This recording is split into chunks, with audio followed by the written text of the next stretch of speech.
양력이 아니라 음력을 지내는 사람들이 많기 때문입니다. 음력을 지키는 사람들에게 금년의 새해 첫날은 2월 11일이 되는데 그날을 보통은 설날이라고 부르지만 양력을 사용하는 분들에게는 여전히 구정이라고 부르고 있습니다. 이 날이 되면 많은 사람들이 소위 나만의 새해 결심이라고 하는 것을 만든다고 합니다. 작년 크리스마스 때는 주로 선물을 많이 나누는 시간이었지만 이렇게 새해 첫날이 되면 많은 사람들은 새해 결심을 하는 순간입니다. 저는 구정이든 신정이든 새로운 한 해의 첫날은 좀 특별한 의미가 있다고 생각하기 때문에 좀 진지한 편이라고 말할 수 있습니다. 사람들이 일반적으로 가장 많이 하는 10가지의 새해 결심이 있다고 합니다. 새해가 되면 첫 번째, 사람들은 건강한 삶을 위해서 운동을 시작하거나 혹은 건강한 식습관을 가지려고 결심을 한다 합니다. 두 번째는 자기의 성장과 발전을 위해서 더 나은 사람이 되기 위한 노력을 하는데 예를 들면 독서, 어학 공부, 자격증 취득, 코딩, 디자인 등등을 하려고 결심을 합니다. 세 번째는 새로운 취미를 시작해서 자신의 취미 생활도 즐기고 생활의 중압감을 줄이려고 결심을 한다고 합니다. 네 번째는 경제적인 목표 달성을 위해서 자신의 재정 상황을 파악하고 적절한 목표를 설정하여서 구체적인 계획을 세워서 실천하려고 결심합니다. 다섯 번째는 명상이나 요가와 같은 방법을 통해 스트레스를 줄이고 마음의 평화를 얻는 노력을 하려고 결심합니다. 여섯 번째는 가족과의 소중한 시간을 더 많이 보내려고 가정 분위기를 따뜻하게 만들려고 결심을 한 겁니다. 일곱 번째는 취업 준비를 위해서 꾸준한 노력과 정보 수집을 하려고 결심을 한다는 겁니다. 그리고 여덟 번째는 인생에서 가장 중요하다고 볼 수 있는 결혼을 결심하는 사람들이 많다고 합니다.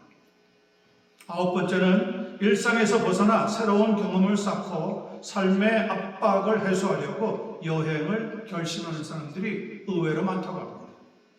그리고 마지막 열 번째는 자원봉사, 기부, 지역사회, 덕기 등등을 통한 사회봉사 활동에 참여하려고 새해가 되면 결심을 한다는 겁니다.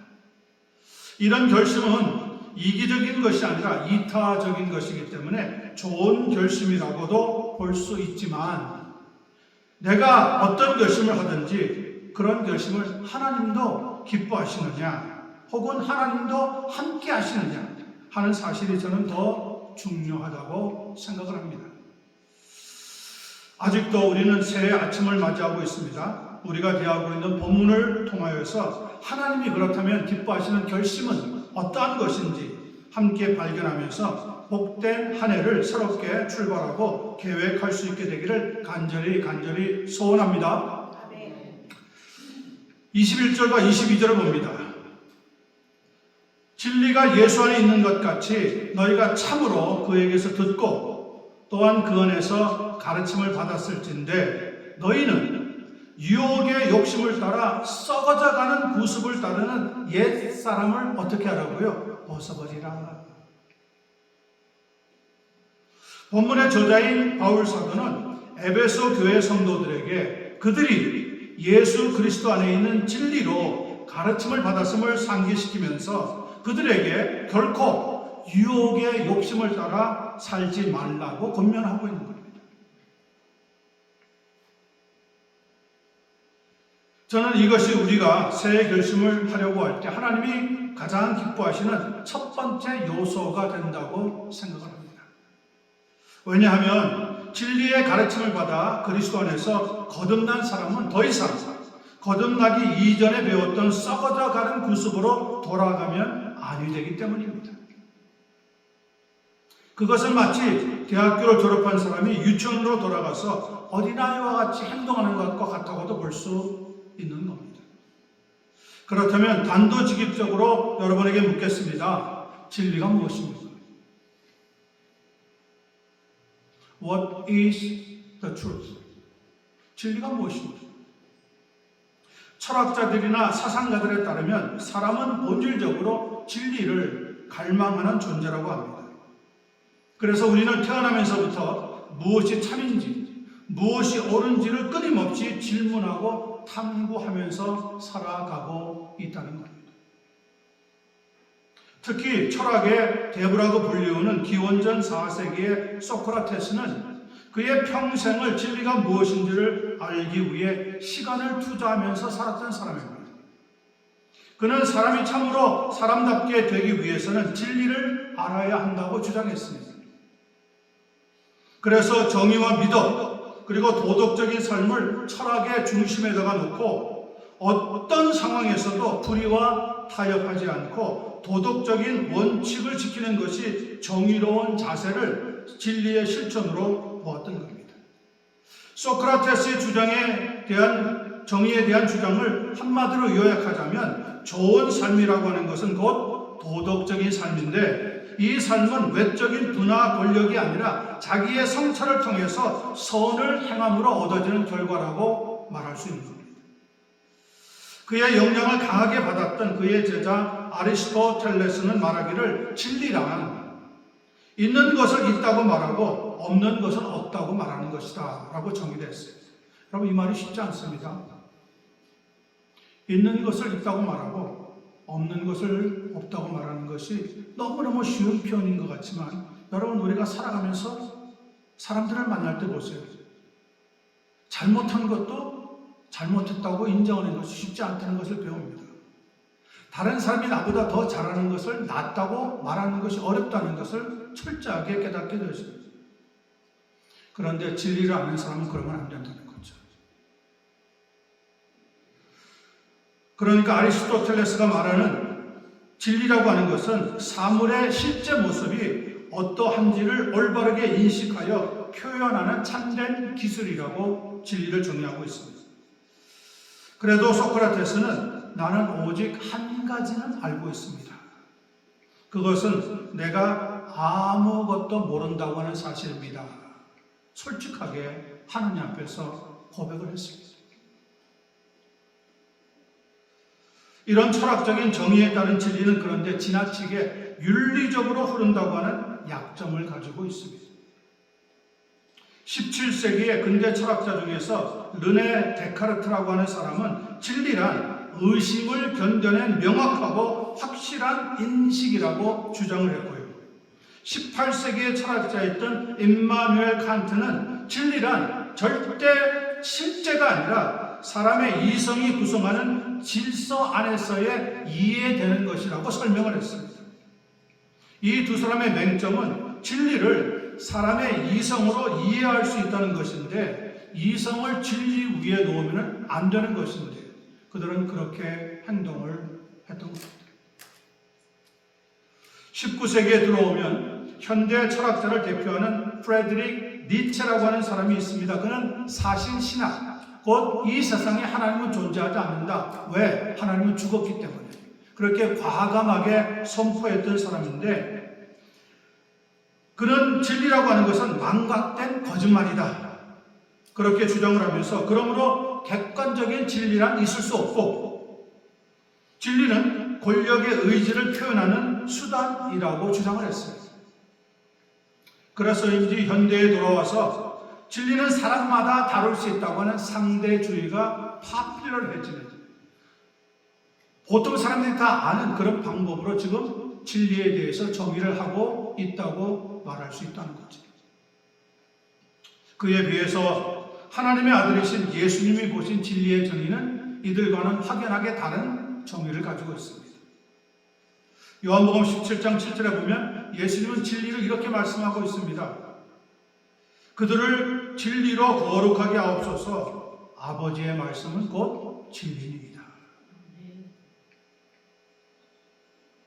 아버지의 말씀은 곧 진리입니다. 무슨 의미입니까? 진리라고 하는 것은 사람이 만들어내거나 이해할 수 있는 것이 아니라 하나님께서 우리에게 계시로 보여주는 것이라고 말할 수 있다는 거죠. 그러므로 하나님의 계시가 아니라면 사람은 절대로 진리를 알 수 없다고 하는 뜻입니다. 다른 말로 하자면 하나님 말씀 자체가 진리라고 하는 겁니다. 헬라어로 진리는 알레테이아라고 부르는데 단순한 진리라든지 단순한 사실 혹은 정확한 내용 등등을 넘어서서 숨겨져 있는 하나님의 뜻이 계시를 통해서 사람에게 드러나는 것을 진리라고 부른다. 계시는 하나님께서 감추어져 있던 자신의 속성과 뜻을 사람에게 나타내고 알리는 유일한 수단을 가리키는 겁니다. 그런 거룩한 가르침을 받았으니 너희는 하나님이 기뻐하시는 새해 결심을 하려고 할 때 당연히 유혹의 욕심에 따라서 썩어져가는 구습을 따르는 그런 옛사람이 되면 안 된다는 겁니다. 그 옛사람을 벗어버려야 한다는 거예요. 옛 생활, 옛 삶, 옛 사람의 모습에서 벗어나야 마땅하다는 겁니다. 그런 구습에서 나오는 것은 유혹의 욕심과 허망한 생각밖에 남는 것이 없습니다. 그러나 유혹의 욕심과 허망한 생각은 결코 하나님이 기뻐하시는 것이 아니라는 사실입니다. 에베소 교회의 성도들은 결코 무지한 사람들이 아니었습니다. 그들은 바울 사도가 성령 안에서 해주는 이 권면을 받아들였습니다. 그리고 유혹의 욕심을 던져버렸습니다. 허망한 생각을 내버렸습니다. 진리를 배운 사람답게 말씀에 순종하는 사람으로 살아갔다는 겁니다. 그러므로 오늘 우리도 이 아침에 옛사람에 속한 우리의 유혹의 욕심 혹은 허망한 생각이 있다면 이 아침에 다 벗어버리게 되기를 바라고 마음 중심에 하나님의 진리의 말씀으로 가득 채울 수 있는 축복이 있기를 예수님의 이름으로 간절히 축원합니다. 두 번째, 23절, 24절입니다. 오직 너희의 심령이 새롭게 되어 하나님을 따라 의와 진리의 거룩함으로 지으심을 받은 새 사람을 입으라.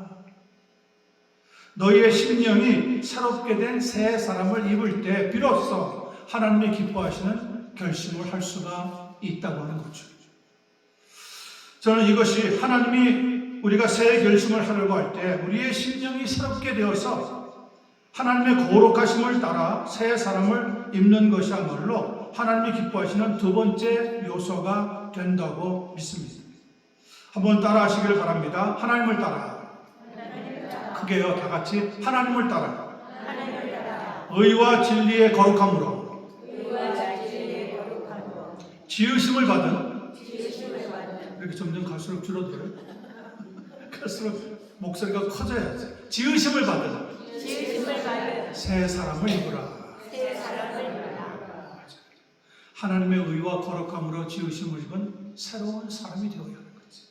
그럴 때 우리가 세우는 결심도 하나님 기뻐하시는 거지. 우리가 허망한 욕심을 줬는데 아직도 옛날 구습을 따라가면서 살아가고 있는데 예수 믿는다고 하면서도 옛날 구습에서 벗어나지 못하고 전통에서 유전에서 벗어나지 못하면서 아무리 그런 결심을 세워도 하나님이 기뻐하실 리가 없다는 겁니다. 왜냐하면 우리는 허물과 죄로 인해서 죽었던 사람들이기 때문에 그렇습니다. 에베소서 2장 11절 12절을 보니까 그러므로 생각을 많이 하세요. 너희는 그때에 육체로는 이방인이요 손으로는 육체에 행한 할례를 받은 무리라 칭하는 자들로부터 할례를 받지 아니하는 무리라 칭함을 받은 자들이라. 그때 너희는 그리스도 밖에 있었고 이스라엘 나라 밖의 사람들이라. 약속의 언약들에 대하여는 외인이요 세상에서는 소망이 없고 하나님도 없는 자들이었더라. 다른 말로 하자면 예수 믿기 전에는 우리는 영적으로 죽은 사람이었다.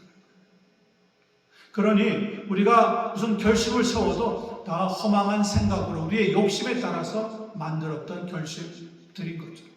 그러니 그 결심이 오래 못 가는 거예요.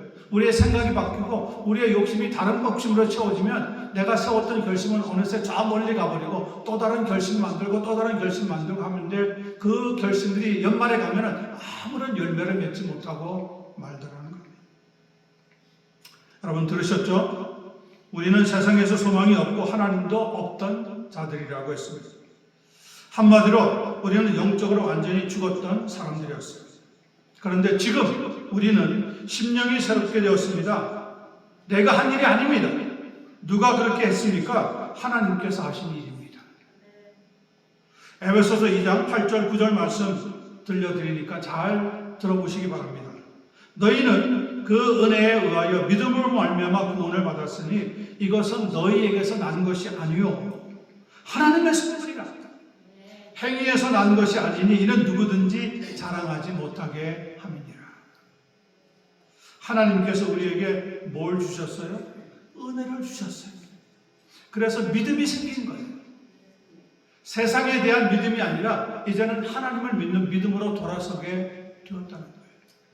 여러분 이것이 축복입니다. 여러분은 이 하나님의 선물을 다 받으신 줄로 믿습니다. 물론 지난 성탄절에 여러분 모두가 다 성탄 선물을 받으셨을 겁니다. 그런데 저는 이 아침에 여러분에게 또 하나의 선물을 드리고 싶습니다. 그 선물은 하나님이 주시는 구원이라고 하는 선물입니다. 성탄 선물은 뭐 큰 걸 받든 작게 받든 크게 문제가 없어요. 내년에 또 큰 거 받으면 되니까. 그러나 하나님이 주시는 구원이라고 하는 선물을 받지 못하면 여러분은 영원히 이 세상에서 잊혀지고 실패하고 만다는 겁니다. 우리가 하나님을 따라 의와 진리의 거룩함으로 지으심을 받은 새 사람을 입었다고 성경은 강조하고 있습니다. 구원받지 못했던 나의 옛사람은 결코 새 사람을 입을 수가 없었던 겁니다. 말씀을 들으면서 여러분 성령님께 이렇게 기도하시길 바랍니다. 성령님, 하나님의 은혜를 제게도 주시옵소서. 저도 하나님의 선물을 받기 원합니다. 그리하여 내 생명을 마치고 이 세상을 떠날 때에 천국으로 가게 해 주시옵소서. 우리가 살고 있는 이 미국 동부에 가면 필라델피아라고 하는 도시가 있습니다. 거기에 웨스트민스터라고 하는 신학교가 있는데 지금은 세상을 떠나셨지만 이 학교에서 선교학을 강의하면서 명성을 떨쳤던 고 간하베 교수라고 하는 분이 있었습니다. 영어 이름은 하비 칸이라고 하는 분이었습니다. 이분은 1960년도부터 72년까지 대한민국의 선교사로 파송이 되어서 12년 동안 선교사로 활동하면서 특별히 신학교 교수로서 강의 사역을 펼쳐나갔습니다. 그러면서도 주말이 되면 종종 동두천이 율락 여성들을 찾아가서 전도를 했다고 합니다. 선교사님은 율락가에 가서 그곳 여성들과 이런저런 이야기를 많이 나누었습니다. 특이한 경우죠. 선교사님들이 율락 여성들이 있는 그런 동네에 들어갈 이유가 없잖아요. 학교에서도 문제가 많았고 주변 사람들도 수근수근 됐다고 합니다. 선교사님이 좀 고상하게 사역을 하시지 신학교 교수하는 분이 무슨 일로 동두천에 들어갑니까? 동두천은 한국에서 한때 알아주던 율락 여성들이 모여 있었던 동네라고 합니다. 낮에는 별로 할 일이 없었던 그 여성들이었기 때문에 한국말을 잘하는 외국 선교사가 찾아와서 이야기하는 것이 새롭고 신기하다 보니까 여기저기서 많은 사람들이 모여 들었다고 합니다. 자연스럽게 율락 여성들과 친해지고 식사도 같이 하고 그러면서 성경 공부를 시작하게 되었습니다. 처음에는 호기심으로 모여서 선교사님이 전해주는 십자가의 복음을 들었습니다. 그러다가 그녀들이 예수님을 만나게 되면 달라지더랍니다. 선교사님은 이 불쌍한 율락 여성들을 전도할 때 두 가지 방법을 사용했다고 합니다. 첫 번째는 그들의 환경을 바꿔주면서 돈을 주어가지고 바른 길로 살아가도록 도와줄 겁니다.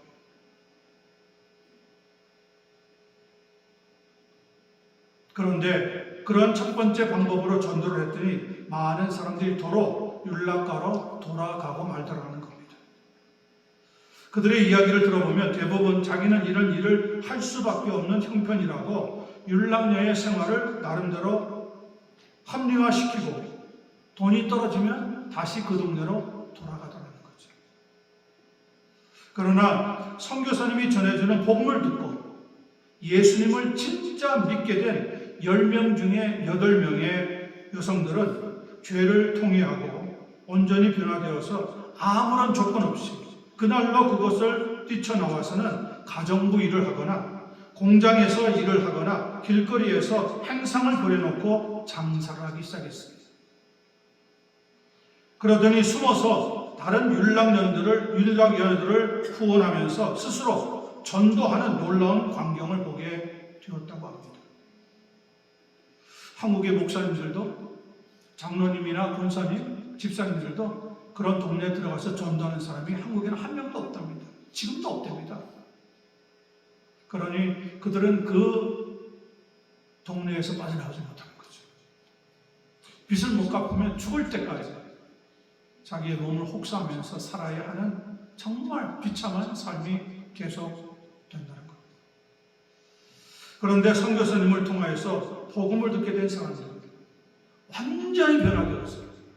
진짜 믿으니까 그 생활을 다 청산하고 다른 삶을 구해서 살아가면서 그 율락가에 지금도 힘들어하는 여성들을 오히려 도우면서 그들에게 복음을 전해주는 역사가 일어나더라는 거예요. 그리고 이 일이 동두천 일대의 큰 사건이 되어서 선교사님은 더 이상 출입을 하지 못하게 되었답니다. 왜 그러느냐? 왜 못 들어오게 하느냐? 선교사님 때문에 비즈니스가 안 되기 때문에 동두천에 들어오면 안 된다는 것이 그 이유였다는 겁니다. 웃지도 울지도 못할 기가 막힌 여러분 에피소드 아니겠습니까? 그 율락 여인들의 심령이 새롭게 되니까 삶에도 변화가 일어나더라는 이야기입니다. 그렇습니다, 여러분. 진정한 변화는 복음을 듣고 통회하고 하나님께 돌아오는 겁니다.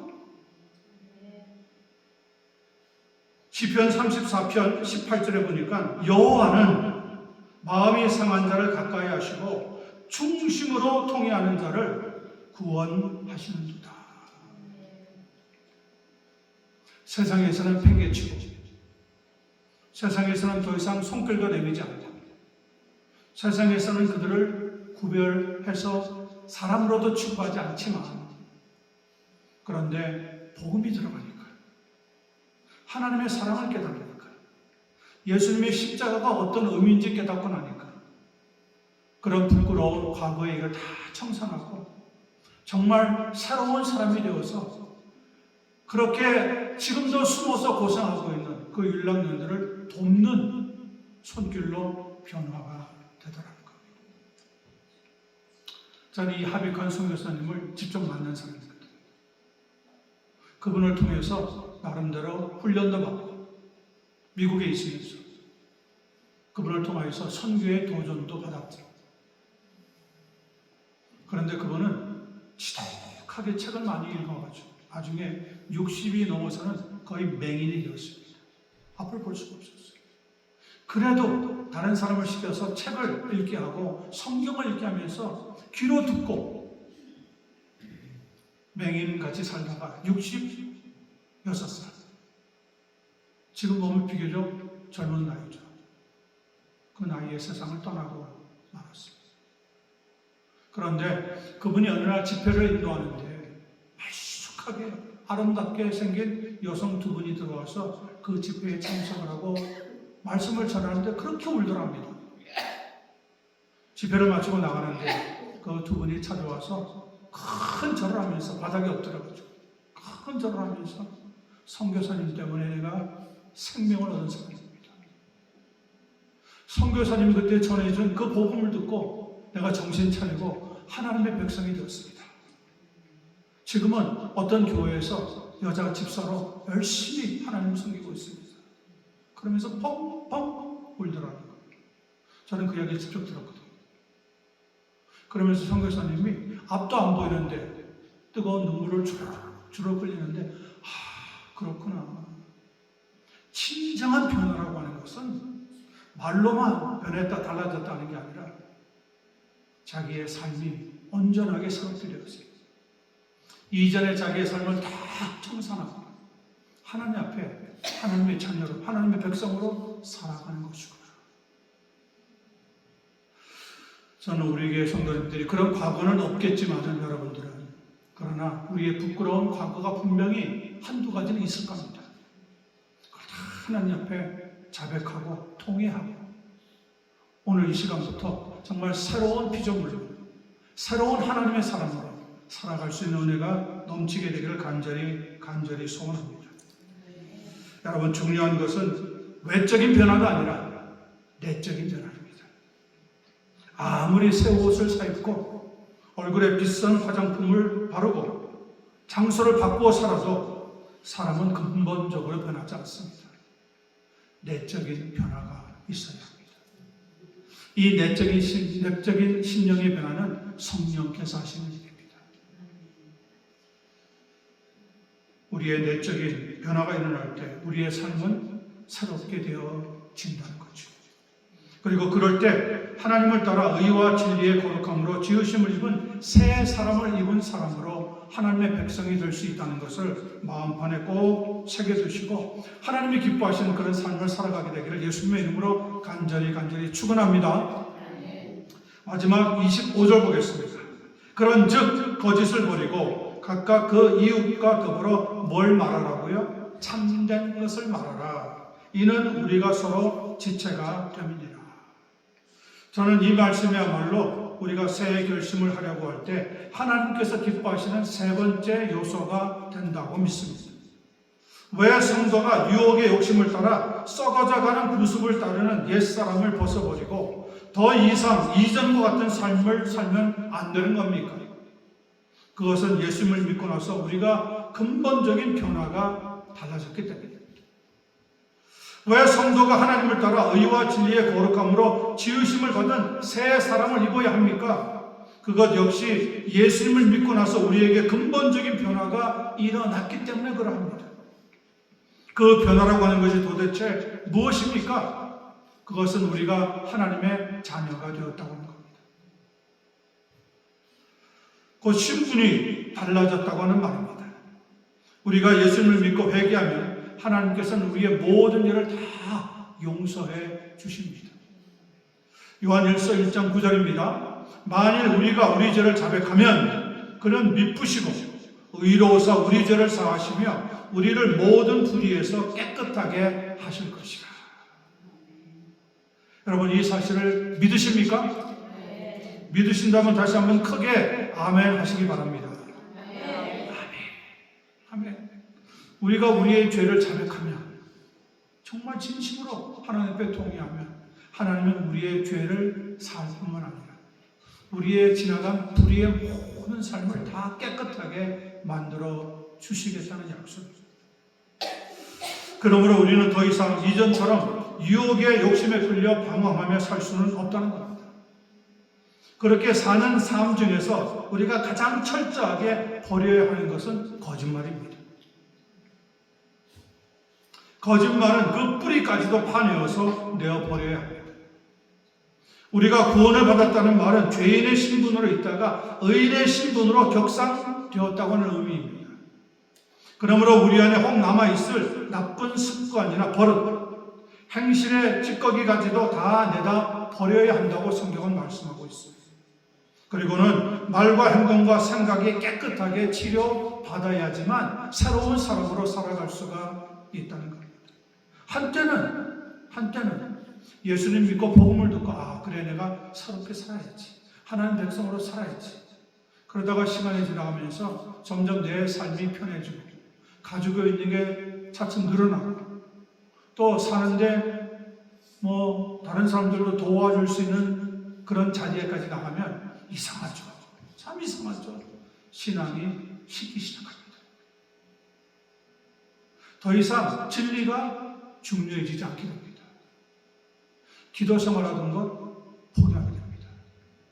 헌금 생활하던 것 더 이상 하지 않게 됩니다. 교회 주일마다 빠지지 않고 나오던 것 잊어버리게 됩니다. 왜? 내 주변이 너무 편합니까? 사람은요, 역시 문제가 있어야 하나님 앞에 나와요. 그런 문제를 만나서 하나님 앞에 나올 때는 여러분, 우리에게 이런저런 어려움을 당하고 난 뒤입니다. 은혜는 뭐냐? 그런 일을 당하기 전에 하나님 앞에 나와서 하나님을 믿고 감사하고 기뻐하는 삶을 살아가는 겁니다. 혹시 여러분의 삶 속에서 거짓을 말하든지 거짓된 행동을 한 적이 있었다고 한다면 예배를 마치기 전에 하나님께 하나님, 나를 다 용서해 주시옵소서 기도할 수 있는 한 분 한 분 되시기를 바랍니다. 사실 우리가 가지고 있던 이전의 가치관과 생활 방식은 우리의 마음과 삶을 지배했던 쓰레기와 같은 것들이었어요. 이것들로 인하여서 성경은 말하기를 하나님의 진노가 임하게 된다고 경고합니다. 본문 25절을 다시 보시기 바랍니다. 그런즉 뭘 버려요? 거짓을 버리고, 그럼 어떻게 합니까? 각각 그 이웃과 더불어 참된 것을 말하라. 거짓말을 버리고 참된 말, 진리를 전하고 복음을 전하고 하나님의 말씀을 전하는 삶을 살아가라고 하는 겁니다. 왜 그렇게 하느냐? 이는 because, for 우리가 서로 지체가 됩니다. 우리가 하나님 안에서 한 가족, 한 형제, 자매가 되기 때문에 그렇다는 거예요. 여러분, 가족끼리 속이고 가족끼리 거짓말하면 되겠어요? 그게 무슨 가족이에요? 남보다 못한 거지. 진정한 가족은요, 내가 언니를 위해서, 내가 동생을 위해서 양보할 수 있는 거예요. 진정한 가족은 형이 동생을 위해서 삶을 살아줄 수 있는 거예요. 희생할 수 있는 거예요. 동생이 형을 위해서 자기가 가지고 있는 지분을 넘겨줄 수 있어야 합니다. 그게 가족이에요. 가족이, 여러분, 없는 사람들은 하나님의 가족이 되셔야 합니다. 하나님의 가족이 되면 우리 성도들이 한 형제, 한 자매가 되어서 우리가 성심성의껏 정말 마음을 다하여 여러분들을 위해서 기도하고 도와줄 수가 있게 되는 거죠. 그런 것마저 없다, 나는 홀로다, 그런 사람은 정말 이 세상에서 불쌍한 사람. 옆에 사람이 있는데 왜 사람을 친구로 만들지 못해요? 나의 좁은 소견 때문에 그렇습니다. 나의 쓸모없는 자존심 때문에 그렇습니다. 버려야 되는 고집을 가지고 있기 때문에 그런 거예요. 참된 것을 말하라. 왜냐? 우리가 서로 하나님 안에서 지체가 되기 때문이라. 우리의 삶의 부분에서 가장 부끄럽게 큰 자리를 차지했던 것은 거짓말이었다는 것을 아셔야 합니다. 그러므로 이제 새 사람이 된 우리는 거짓을 버리고 그 이웃과 더불어 참된 것을 말해야 하지 않겠느냐, 이렇게 권면하고 있습니다. 요한복음 8장 44절에 보면 너희는 너희 아비 마귀에게서 났으니 너희 아비의 욕심대로 너희도 행하고자 하느니라. 그는 처음부터 살인한 자요 진리가 그 속에 없으므로 진리에 서지 못하고 거짓을 말할 때마다 제 것으로 말하나니 이는 그가 거짓말쟁이요 거짓의 아비가 되었습니다. 거짓이 왜 나쁩니까? 거짓의 아비가 있기 때문에 그렇다는 거예요. 거짓의 아비가 누구라고요? 마귀라고 성경은 분명하게 밝혀주고 있습니다. 그러므로 우리가 알지 못하는 사이에 거짓말을 하면 내가 스스로 지금 마귀를 쫓아가는 길로 가고 있다는 것을 깨달으셔야 한다는 거예요. 하나님의 사람은 목에 칼이 들어와도 진리를 전할 수 있어요. 내일 내가 당장 이 세상을 떠난다고 하더라도 진리를 말할 수 있는 사람이 되셔야 돼요. 여러분이 하루에 한 끼 식사를 하든지 혹은 두 끼 식사를 하든지 그것은 전적으로 여러분의 선택입니다. 여러분이 전기차를 사서 타고 다니든지 혹은 가스차를 그대로 운전하고 있든지 그것은 전적으로 여러분의 자유입니다. 그러나 여러분이 거짓말을 한다면 그것은 다른 이야기입니다. 골로새서 3장 7절과 10절 말씀 들어보세요. 너희도 전에 그 가운데 살 때에는 그 가운데서 행하였으나 이제는 너희가 이 모든 것을 벗어버리라. 곧 분함과 노여움과 악의와 비방과 너희 입에 부끄러운 말이라. 너희가 서로 거짓말을 하지 말라. 부끄러운 말이라는 거예요. 그게 하지 말라. 옛사람과 그 행위를 벗어버리고 새 사람을 입었으니 이는 자기를 창조하신 이의 형상을 따라 지식에까지 새롭게 하심을 입은 자니라. 성경은 이렇게 아주 강력하게 너희가 서로 거짓말을 하지 말라고 경고하고 있습니다. 거짓말은 결코 진리와 공존할 수 없기 때문에 그렇습니다. 말씀을 정리합니다. 오늘 이 아침에 한 해를 시작하면서 저는 옛사람을 벗어버리자고 하는 말씀을 나누었습니다. 또 하나님의 거룩하심으로 지으심을 입은 새 사람을 입으라고 하는 말씀도 전했습니다. 그리고 한 걸음 더 나아가서 우리 입으로 말을 할 때는 거짓을 버리고 참된 것을 말하자고 하는 겉면의 말씀도 드렸습니다. 이 말씀들을 그저 한 귀로 듣고 흘려버리지 마시고 여러분의 마음판에 또렷이 새겨서 하나님 앞에서 칭찬받고 또 성도들로부터도 존경받는 그런 삶이 이루어지게 되기를 예수님의 이름으로 간절히 축원합니다. 기도하겠습니다. Dear Heavenly Father, thank you so much for allowing us to hear your precious and living word on this first Sunday morning of the new year. We confess and repent that although we have become new self in Christ, we have often mistakenly lived as our old selves. So forgive us in your sufficient grace and wash us clean with the precious blood of the Lord Jesus Christ. From this moment on, we promise to put off our old selves. We also promise to put on the new selves. Help us to reject the lies and speak the truth in our lives, so that we may truly live this year without shame and with confidence as your children. As we share precious meals and love in the fellowship hall today, please bless and show your power upon the hands of WIC members who have prepared the table of love. And also please pour hope, wisdom, and strength from the above upon each and every one of us, our church members, who participated in this worship and the service of love. May you work to spread the fragrance of Jesus' life wherever we go this week. 하나님 우리 아버지, 새해 첫날 아침 우리가 함께 살아있는 귀한 말씀을 듣게 해주셔서 정말로 감사합니다. 우리는 그리스도 안에서 새 사람이 되었는데도 불구하고 자주 착각하여 옛사람으로 살아갈 때가 종종 있었습니다. 이 시간에 하나님 앞에 자백하고 회개하노니 주의 크신 은혜로 용서해 주시고 예수님의 흘리신 보혈로 우리를 깨끗이 씻어 주시옵소서. 그리고 오늘 이 시간부터 옛사람을 벗어버리기를 약속합니다. 새 사람을 입고 살아갈 것을 약속합니다. 우리 힘으로 말할 때는 거짓을 버리게 하시고 참된 것을 말하는 하나님의 사람 되도록 도와주셔서 금년에는 정말 하나님의 자녀로서 부끄럽지 않고 당당하게 믿음으로 살아갈 수 있도록 인도해 주시옵소서. 신교실에서 귀한 식사와 사랑을 나눌 때 먼저 귀한 것 준비한 우리 여선교회 회원들의 손길에 복과 은혜를 더하여 주시고 참여하고 먹고 마시는 한 분 한 분 우리 성도들에게는 위에서부터 소망과 지혜와 은혜를 허락해 주시옵소서. I pray everything in Jesus' name. 예수님의 이름으로 간절히 기도드리옵나이다. 아멘. Let's all stand together, sing the last song, Song of Lord's Prayer. 우리 다 같이 일어나셔서 주기도문송 부르고 축담으로 예배를 마치도록 하겠습니다.